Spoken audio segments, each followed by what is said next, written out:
Welcome back. DMX family just exposed him and ruined his legacy in a new interview by Poetik Flakko. I don't know what's going on now. I don't be really in tune with the hip hop like how I should be. You feel me? I'm not really into it as much as I used to be anymore. But let's see what they talking about now. DMX, R.I.P. him. He was a great rapper.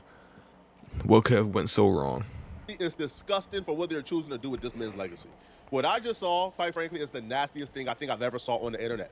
Why would y'all do this? We'll get back to the video shortly, but I want to tell you guys. God damn, nigga. Of this. Like, yo, don't gamble unless I give y'all niggas a deal, all right? If I don't get an ad, please don't be gambling. Not yet, bro. Not yet, gang. When y'all see me do a Kalishi ad, Kaushi, whatever, then y'all can start gambling. If I do a DraftKings ad, y'all can start gambling. Until then, please don't do it, bro. why? Like, why would you do this Please. to somebody when they pass away? All faded away because X came alive. There were so many times where I go to a show with my dad. I'm gonna say it exactly how it was. We would be backstage, and after his set was up, he'd point to one of his Wranglers, let's call it. He would say, yo, go out to the stage, get about 4 or 5, make sure they're ready to I gotta have 2. My son need 1, and his friend need 1. Make it happen. And that was very uncomfortable. The trans. Okay. Yeah. Wait. So your pops got you some ass and you was mad? Now, on a very serious note, is that a little out of pocket? Yes, that's very trifling. Okay. 2, if you was cracking with your pops and now you want to like come up and act like you are holier than thou, like you was hitting them hoes too, you out of line for sure. And 3, the fact that you wait 5 years, 10 years, I don't even know when he passed away. I think 3-4 years ago. It was when Down to 2 came out, right? Around that time. Life of the party. I remember that the outro he did. That was fire. That was a beautiful thing. But you wait all this time to start giving out the secrets. Nigga, you bugging, bro. I ain't gonna lie, yo. In my will, I'ma write. If anybody ever starts slandering me or start giving out my secrets after I die, I don't care how long the time passed, take back all the money, soon for everything they got. Especially if I gave them money. No cap. The next story made me feel icky inside. Life because of the they were party. transitioning to make it feel like DMX was doing this when he was 12 years old, when that's not the case at all. No, DMX was doing this when he was an adult, a fully grown adult. Right? I mean, shit, I would assume so. I wouldn't think he was just getting like his 15-year-old son some ass out here or something. So I didn't even think about he was. Come on, bro. Come on. When he was an adult, his friend was an adult. That's why they were able to go on tour with him. However, the transition was to him talking about how, you know, his father used to cheat on his mama and he used to hate it when he was 12. So they transitioned to me on purpose to make it feel like DMX was doing something nefarious and damn near evil when, you know, that's not the case at all. He didn't put girls on his son when he was 12. He put girls on his son when his son was a grown man. Being 12 years old, observing your married father openly, unapologetically cheat on his wife, your mother, my mother, created this split in my mind and actually resented my father for it. And I remember looking like, you. If you wasn't saying nothing about it, bro, I'm gonna keep it a bean. You can't tell me shit about it right now. Like, my mans be cheating on his joint, I'm gonna tell him in the moment, yo, bro, you wildin'. I would say either leave her or be honest with her, bro. I'm gonna hold you accountable. I'm like, yo, you shouldn't be doing this. You wildin'. Yada yada yada. If he wasn't doing that, and you was just living off how he was living, without saying anything, that's kind of a punk move to me, bro. I ain't gonna lie to you. I ain't going front. That's kind of like sorry. Like it just kept festering inside of me. At that time, But you ain't I was do nothing afraid about to it. say anything. With him, it was such a his way or the highway. Controversial opinion here, bro. And maybe I'm just raised old school. I'm not hating my dad or turning on my dad because my dad cheated on my mom. I don't even consider that my business. And I'm damn sure not telling the world about that. Yo, yeah, no. I don't know what the fuck he talking about. Now, I'm gonna be real with you. I ain't gonna say I hate the nigga. But, yo, if I tell him about himself and he's not changing, I know he probably a man of, like, a lower character. Like, that's all. He not really a solid nigga like how I'd expect him to be. Like, if you could cheat on your wife, the mother of your children, yada, yada, yada, it's like, damn, what can't you do, nigga? I still be a man's and everything, but I'm gonna have to hold you accountable, that's all. 2, yeah, bringing it up 10 years later, bro, it's not moving me, gang. It's not, I don't care no more. Like, bro, the boy done passed away. He done living Like, why are you bringing it up now? And when he can't defend himself, the same shit they did to Michael Jackson. Bring up all the shit after he can't defend himself no more. Right? Because what's the purpose of this? Like, why are you guys revealing all the horrible things that your father did? Like, you can't pay me enough to do this to my father. Now luckily, my dad is alive and he's healthy and he's doing his thing. God so bless, you God can't willing, make God me willing. right like go against my father for no amount of money, dead or alive. But especially if my dad passed away and I'm here to honor his legacy. All these damn cords why on my in desk. the world would I do this? For what reason? When I would talk to him, he would say that he was bipolar. And I would say, how you know that? He was like, I know. Like, he diagnosed himself. He was like, I remember being in a group home. And I used to take tests with the therapist. And I remember them telling me that I was manipulative. And he would use those, though, as excuses. Like, there's plenty of times, like, as a wife, I signed him up into rehabs. He would manipulate them. He was a master manipulator. With the bipolar, his moods were up and down.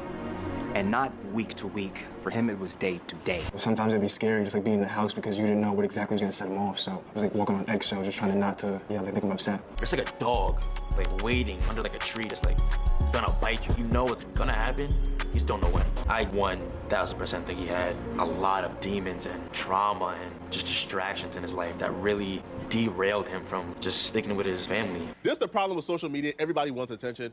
These people want to be viewed as a victim and they want their victimhood acknowledged, right? And for the most part, because it has not been acknowledged, it has not been really expressed, and people still go on to celebrate DMX without really talking about his family dynamics. I don't really hear or see DMX family dynamics coming up in his legacy conversations, but they want to be a part of it. They want to be a part of those talks. They want to be the first thing on people's minds when they think about DMX. So they're bringing up stories like this. It doesn't make sense whatsoever. Do this when he's alive, right? Do this when DMX is alive and like he can defend himself, he can speak for himself, and he can argue and dispute certain things that's not true. But doing this when he's dead and can never speak up for himself, to me, is just cruel, is unusual, and is nasty.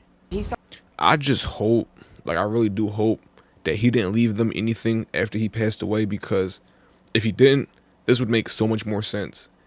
Now, granted, if he left them everything, and this is how they still talking, like, he's taking care of you from the grave, and y'all niggas come out and just shit on him, acting like he was a supervillain or something. I ain't gonna lie. My respect just went from like 10 to 0. And this is on a scale of 100, bro. I lost all respect if that's what it is. Started really getting bad a year after I had Praise. He started being really open with using his drugs and getting very paranoid. He would walk around with a machine gun or a gun in front of the nannies with something that he didn't really do. He would see things. He said a helicopter was one time looking at him. I'm like, no, it's not. He was very paranoid. Police are coming for him, the CIA. While he was on a binge and he was on tour, he's paranoid as hell. We leaving out of the hotel. He has his book bag with his gun in his book bag. Me, him, and his uncle are standing in the lobby. He says someone is following him, watching him, and he pulled the trigger, but because it was so muffled, we couldn't hear it. He shot his uncle in the foot. He fell to the floor. We see blood everywhere. I left my pocketbook on the scene because I just like. This nigga was wild. This nigga was buggy. We get in the truck. We take off. God had his hand on our car because they did a whole man search. We were the last cars to make it through the George Washington Bridge. The police shut it down, looking for somebody who shot somebody in a hotel. Then he started getting, when he was high and when he wasn't high, very emotionally and verbally abusive. Used to try to make it seem like everything was my fault. Man, let that man rest, bro. They got a divorce in 2014. All right, 12 years ago. Couples have issues. 2014? Right? Marriage is not easy. Marriage is hard. Y'all had y'all issues. Why is the world hearing this? I wonder what DMX's immediate family has to say about this. Like, I wonder what his mama, if she's alive, or his brothers and sisters, if they're alive, or his daddy, if he's alive. What do the immediate family have to say? Because this can't feel good, man. Like, I understand, like, whatever type of marital issues y'all have, y'all may have y'all issues, whatever. But like his brothers, his siblings, they can't feel good knowing that, the ex-wife and the kids are colluding to make this man look like an absolute monster. Shitting on him. I ain't gonna lie, just bugging. Dad just shitting on you. Yo, it's like, gang, come on, man. Come on. You don't gotta do all that. You ain't gotta, just let laying dogs lay. Ain't that a saying? Oh my God. Damn. He used to yell. At this point, he started getting really sloppy with his cheating. Because before I would never really know, I kind of addressed him on it, and he like blew up. And he was like, yeah, you, I don't give a shit. Like yelling and screaming. I don't know why. For some reason, I thought no one could hear us in this room. And then I would come out the room, and I would literally be like, hey, everybody okay? Like, this was my life. Like, I was so up in the head. Xavier was in the room, and he was doing push-ups. And I said to him, hey, man, I see you getting your guns up. And he was like so serious. He was 14 years old. He said, yeah, I'm putting on some weight because the next time my father speaks to you like that, I'm gonna kill him. The look in his eyes, I will never, ever forget. Something electrified through my heart, through my soul. I gotta go. I was 18 years old. My mom and dad were doing couples therapy. So I get a call, and my dad asks me, can you bring in some pills? If I get him, is gonna meet you, he's gonna give it to you to smuggle it in because they won't let me do anything here. I said, wait. You're in a drug-free facility. You're asking me to bring pills in for you? I said, yes. I said, I'm not gonna do that. Obviously, DMX was filled with trauma, and obviously he left his kids traumatized as well, right? He gave his kids traumatic experiences, but I'm sure he gave his kids some good experiences too. Something like this will be something that like you would tell your homies and we'll all have a laugh about. You know, if this happened to me or most people, let's say something similar happened to, they're telling their friends, their homies, they're having a good laugh about it. They're not commenting on a documentary and presenting this as evidence that his father was a monster and how his father affected him, this, and this. I don't know, man. I just think it's nasty. I don't think it's right. I don't think they should have done this whatsoever, right? And the son to me is probably just as culpable as the mom. The mom, you could tell, really got some hatred in her heart from DMX. I thought Earl really had it all together. I thought Earl really knew who he was. But he was drowning in his lies, his fame, and his mental health issues.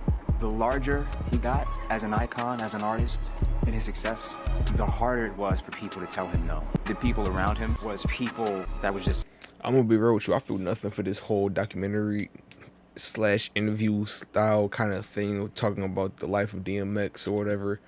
And I'm hearing nothing positive. I'm gonna be real with you. Like, you ain't gotta talk all about the good times, but you ain't gotta talk all about the bad times either. God damn. You telling us all the negative parts. Like, there wasn't nothing positive about being around DMX? Nothing? Nothing? Yes. You wanna do that? Yes. Wanna do that crack? Yes. How much alcohol you want? Yes. So, yes, his success went up, but him as a human being was declining. I was kind of happy to find out that I wasn't the only one who had a problem with this. I mean, like, almost the entire timeline had a problem with this. Like, you'll be pressed to find a positive comment about what they're doing. One person stated, what's the point of this? Shitting down on him, yet you still want to be associated with his name and the benefits. DMX had his faults. He even admitted in his last days that he had so many regrets about how he lived. This is that influence of... Nah. Y'all hate when niggas do that shit, bro. Yo, as black people, stop blaming everything on the other gender. Oh my God, like, please. Black women ain't shit. Black men ain't this. Yada, yada, yada. I'm gonna go give me a white man. Go give me a white girl. I'm gonna go give me an Asian. Yo, love who you want to love. And love your fellow people, bro. I don't look at black girls no differently. I don't look at black men any differently. I don't look at white women no differently. All y'all the same to me, to be honest with you. I'm gonna be so for real. I feel like we're the only group of people that go at each other's necks and then go at other people. It's like, yo, stop just going at people. Gang. Just be like, we need to stop grouping shit as a whole collective and start looking at individually like, all right, his mom probably influenced him to say that I should probably coax him to do that. Because guess what? There's people of every race who probably coax people into how to behave and how to do all of this at the third. It's not just like a one-off race thing, bro. Stop trying to categorize it like that. Niggas be ridiculous. I don't believe in blaming all black women for the actions of DMX's wife, but let's just, hear him out. This is that influence of black women. She is obviously bitter about how he cheated on her, transferred the bitterness to the children as well. That son is an idiot because any man who hates his father for sleeping with other women is a man who doesn't even understand manhood. Punk son. Now, I wouldn't hate the father for cheating. I just wouldn't respect him as much. Like, nigga, you can't even be faithful. What you gonna tell me about being a real nigga? Fuck. I thought loyalty before the dishonor or some stupid shit like that. What happened?